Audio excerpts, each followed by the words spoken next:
안녕하십니까, 이기훈입니다. 이번에 네 번째 시간으로 한번 얘기를 해보겠습니다. 한번 야외로 나와 봤습니다. 앞에 경의선 공원인데요. 사람들은 많지는 않습니다. 생각보다. 많이 춥고요. 바람이 불고 있습니다. 오늘 꽃샘추위라고 하네요. 여기 보면은 지금 벚꽃이 아주 많이 피었어요. 그리고 낮에 보니까 벌써 벚꽃이 떨어지고 있고요. 야, 너도 인사 좀 해라. 아이, 싫어? 또 지 말 안 들어. 지 마음에 안 들면. 얘가 원래 성질이 좀 있어요, 얘가. 지가 사람인 줄 아는데 지가 아주 사람하고 같이 놀려고 그래요, 완전히. 지난 시간에는 운 잡는 법에 대해서 얘기했죠, 고시에. 그래서 이번 시간은 고시에서 운 잡는 법에 대해서 좀 더 한번 생각을 해보겠습니다. 사실 운 잡는 법이 쉽지는 않습니다. 우리 시에서 운 잡는 방법으로 어떤 그동안의 경험들이 없죠. 그런데 이제 한시에 갑자기 운을 잡다 보면은 아주 익숙하지 않은 거죠. 한번 여기 한번 볼까요? 오늘 참 날이 춥고 바람 불고 밤 시간입니다. 그럼 가볍게 생각할 수 있는 게 기온도 차고요. 기온이 차고. 근데 요즘 다행히 코로나 때문에 중국에서 공장을 운영하지 않아서 그런지 상당히 봄 공기가 좋습니다. 올해 같은 경우는 미세먼지가 별로 없었잖아요. 평소 같으면 아마 우리나라에서 1년에 미세먼지로 사망하는 분들이 한 만 몇천 명 된다고 합니다. 근데 아직은 우리나라가 코로나로 세상을 뜨시는 분들은 150명 되시지만 미세먼지로 세상을 뜨는 분은 그렇게 많지 않은 것 같습니다. 어떻게 보면은 그게 다 뭐라 그럴까요?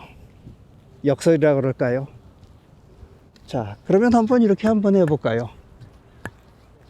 기온은 차고 바람은 청명하고 시원하고 봄날 밤이다. 간단하게 우리가 한번 나온 대로 한번 써보죠.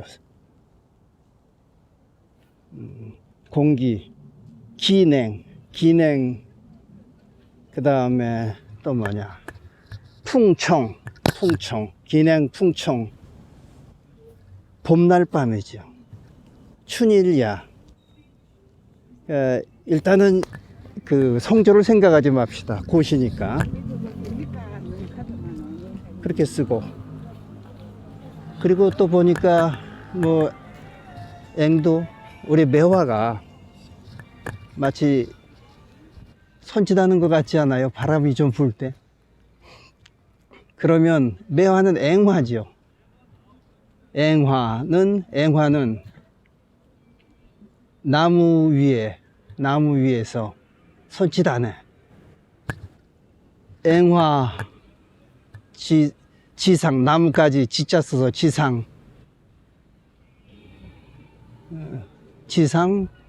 불을 초. 근데 이제 불을 초를 두 개를 써서 초초하면은 보통 그런 경우는 초보라 그럽니다. 손짓하다 이럴 때 초초를 하는 말을 씁니다. 그러면은 앵화는 가지 위에 가득, 그러죠. 가지 위에 그럼 지상. 그러니까 아니면 많은 나무, 아니면 만지상 초초, 이런 식으로 되죠.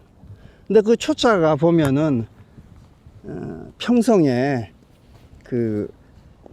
이 소술할 소자, 쓸쓸할 소자 부에 운에 해당이 됩니다. 그러면 거기에 찾아보면 몇십 개의 자가 있어요. 그래서 다음번에 기승까지도 맞춰놨는데 대충 전결을 맞추는 건 쉽지 않습니다. 그건 막상 또 봐야 되죠. 근데 대부분 많은 분들이 한시를 쓸 때 기승전결을 한글로 다 먼저 써놓고 나서 그 다음에 한자로 번역을 하려고 그래요. 라영이도 그게 상당히 그 어렵죠. 그래서 기승을 쓰고 나면은 그 다음에는 좀 쉬면서 한번 생각을 해봐야 돼요. 그래서 예를 들자면 거기에 맞춰 가지고 스무스하게 기승전결이 연결이 돼야 되죠. 그래서 저도 예전에 이제 처음에 한시 쓰다 보면은 어떤 A란 뜻을 가지고 한시를 쓰셨는데 기승전결을 맞춰 쓰고 나면 전혀 엉뚱한 시가 되는 경우가 많더라고요. 그래서 이 한시에는 보면은 어떤 그 사물을 묘사할 때 직선적으로 묘사하지 할 수 없는 경우들이 많이 있습니다. 시라는 것은 도치, 은유, 생략 이런 걸 통해서 자연스럽게 자신의 그 감정을 표출하는 거죠. 그래서 이 한시에서도 쓰는데 이건 내가 예를 들면 뭘 때리고 싶다. 때릴 타자를 써야 되는데 그 앞에 기승구하고 맞춰보다 보면은 타자를 쓸 수가 없어요. 그러면 어떻게 되냐? 뭐 다른 글자를 써가지고 은유적인 표현을 할 수밖에 없어요. 그래서 그 한시를 쓰던 사람들이 일반 시를 쓸 때는 뭔가 표현을 완곡하게 하는 경우들이 있어요. 그러면서 풍부하게 좀 할 수가 있죠. 은유 같은 걸 직선적인 표현을 하지는 못하는 거죠. 그래서 옛날에 보면은 우리가 1900년대 초에 아니면 구한 말에 이 시를 썼던 우리 선각자 시인들은 그 당시에는 한시를 먼저 배우기 시작한 시인들이 많죠. 그러다 보니까 뭐 예를 들면 한용운 선생이라던가 노산 이은상 선생, 김소월 선생 이런 분들은 한시를 먼저 배운 거죠. 우리 일반 시를 쓰기 전에. 그러다 보니까 그 사람들 표현은 아주 어떤 땐 섬세하면서도 은유적이면서 직선적인 표현 없이 하는 그렇게 글들을 쓰시거든요. 그게 바로 그 양반들이 기본적으로 한시를 먼저 배웠기 때문에 거기에서 그 기법들을 자연스럽게 터득한 거거든요. 근데 사실 요즘 우리 시인들은 보면은 거의 어떻게 보면 표현이 옛날 그분들에 비하면 굉장히 직선적이에요. 직유, 은유 같은 것이 많이 부족하죠. 언어의 구사도 떨어지고. 그럴 수밖에 없는 게 처음부터 우리가 그 한시를 배우지 않고 우리는 그와 같은 경험 없는 상황에서 직선적인 어떤 표현을 많이 하는 시부터 시작을 했기 때문이죠. 어떻게 보면 그런 일장일단이 있는 것 같습니다. 뭐 그런 것 때문에 많이 춥네요. 야, 너 안 춥냐? 그래서 아까 어디까지 했죠? 그리고 또 한자는 보통 보면은 뜻 글자라고 많이 얘기하지 않습니까? 단어를 뜻으로 나타내는 건데 그 첩어라는 게 있어요. 두 글자씩 한자를 배열을 하면서 그것은 하나의 의성어 또는 의태어를 나타내는 경우들이 많아요. 그래서 아까 같은 경우도 제가 그 초초를 써놨잖아요. 손짓한다. 그럼 그 앞에 예를 들자면 춘일야라고 제가 그랬죠. 봄날 밤. 예를 들자면 바람이 차고, 그러니까 기온이 차고 바람이 시원한 봄날 밤. 이렇게 제가 써놨는데 이거를 좀 바꿔서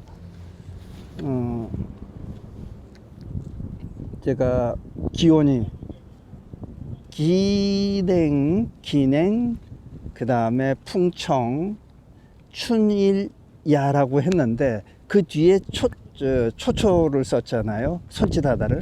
그래서 결국엔 가급적 앞이 가능하면은 그 기승전결의 기구, 보통 이제 기구, 승구 뭐 이렇게 전구, 후구 이런 식으로 따지지 않습니까? 이건 보통 입구, 출구라고도 하고 그러는데 그 대장이 이루어지는 그 구도는 같은 형태의 첩어를 넣어주는 게 아주 그게 재밌습니다.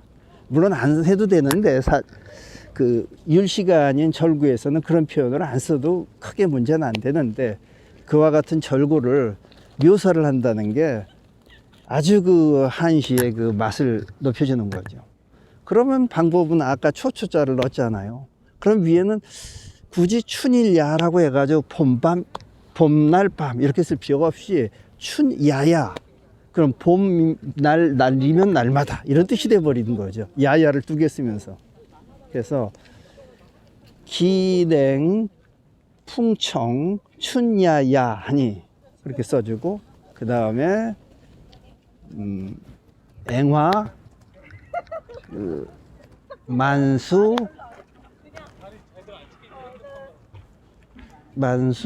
상 초초 이런 식으로 써. 초초를 이런 식으로. 그러면 뜻이 기온은 차고 바람은 맑은 밤이면 밤마다 앵두꽃은 가지에 가득 가지 위에 피어서 손짓하네, 이런 식의 형태가 되는 거죠. 그러니까 근데 이제 승구는 이제 조금 한번 생각을 해봐야 돼요. 저도 사실은 바로는 안 떨어지네요. 예를 들자면 이제 뭐 어디 삼경 갔다 그러면은 일부러 뭐 인적이 끊어진 삼경 이런 식으로 말을 한다면은 뭐 추냐 삼경 인정멸 이 정도로 써준다면은 아주 거기서 또 하나의 대꾸가 되긴 하겠죠. 대꾸가 아니라 저 기승 전구가 되겠죠. 근데 문제는 결구예요. 근데 결구를 막 쓰다 보면은 결구가 이 제일 끝에는 어떻게든 그 소수랄 소 이쪽 부위에 있는 그 운을 끌어들여야 되잖아요, 글자를. 그럼 소자를 끌어들여야지 뭐요. 한번 해볼까요, 그러면? 뭐 갑자기 쓸쓸할 생각이 들 수도 있고요. 뭐 그러면 자기 마음에 따라서 어떻게 하든 뭐 소자를 써줘야 되는 거죠.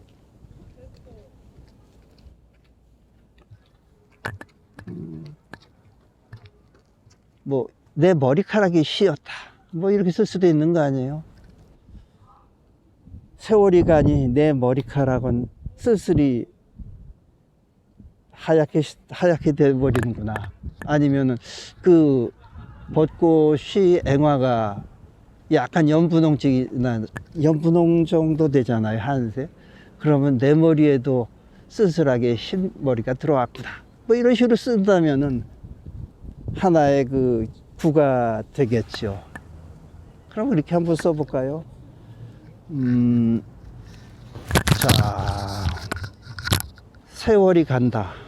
보통 세월, 새 하는 글자도 쓰죠. 새거, 그 꽃잎이 난다. 예를 들자면 꽃잎 편비, 그 백두소. 그러니까 뭐 피었다 그러면은 뭐 화백소, 쓸쓸하게 꽃이 피었 화발소 이런 식으로 쓰면은 아 쓸쓸하게 머리카락은 하얗게 피었구나 뭐 이런 식이 되잖아요. 그러니까 결국은 그 기승구를 잡았을 때 기승구는 어떤 자연의 그 멀리 있는 거를 먼저 이렇게 딱 끌어들이고 전구에서는 하나의 반전을 준 거죠. 갑작스럽게 뭐 사람이 없다 뭐 이런 거 쓰면서 쓸쓸하게 새거 백두 그러니까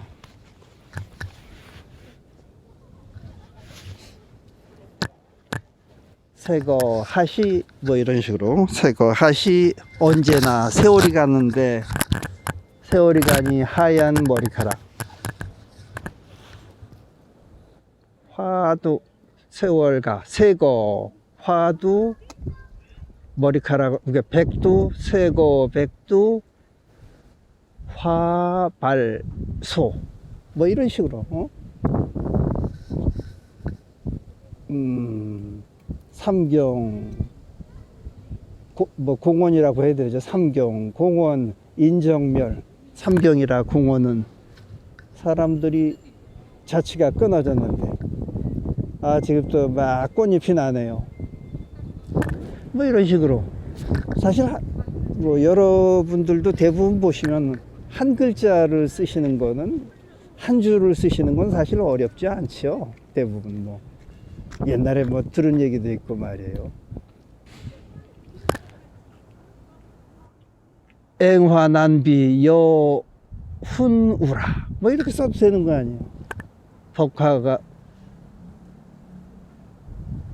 앵화가 벚꽃이 어지럽게 나니 뭐 훈자 분홍색 훈자가 있죠. 여훈우라 분홍색 꽃처럼 나는구나 뭐 이런 식으로. 근데 그거는 이제 앞에가 앵화는 이제 다음 시간에 한번 또 제가 시간을 내서 한번 말씀드리겠는데 화자하고 비자하고가 같은 평성이거든요. 그렇게 두자는 평성은 평성, 측성 이런 식으로 맞춰가야 되는데 네 글자를 동시에 평성으로 맞추면 안 되죠. 그래서 그렇다면 앞에 있는 앵화를 좀 바꿔서 앵락 뭐 그럼 보통 앵화가 앵자가 벚꽃이란 뜻도 있고 버드나무란 뜻도 있죠.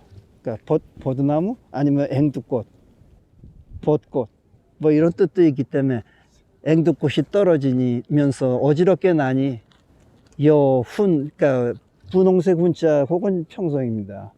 여훈우라 마치 비와 같구나.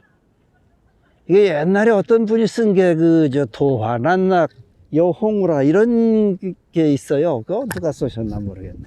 그럼 뭐 이렇게 약간 바꿔가지고 앵낙 난비 여훈우라 이런 식으로 바꿔버리면 또 하나의 그 식구가 되는 거죠.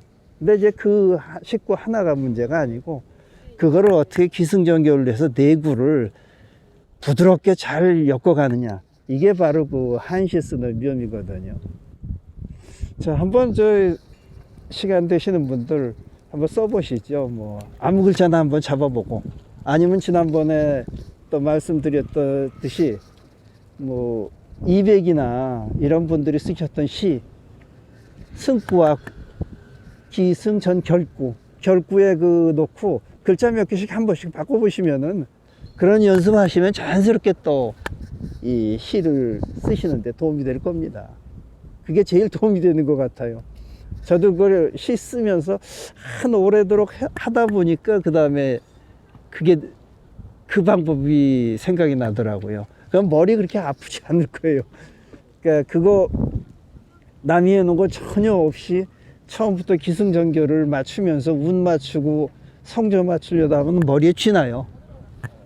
저도 처음에 이거 한번 쓸 때 몇 년 전에는 절구 한번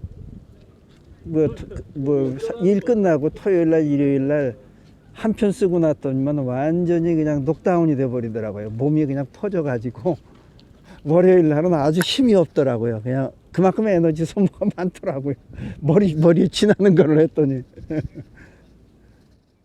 근데 뭐 다른 200이나 두보 선생이 쓰셨던 시를 가지고 이렇게 한번 장난으로 슬슬 바꿔보면은 뭐 그렇게 어렵지 않잖아요. 그러면서 이제 자꾸 뭐 바꾼 게 더 많다 보면 이제 자기 시가 될 수도 있는 거죠.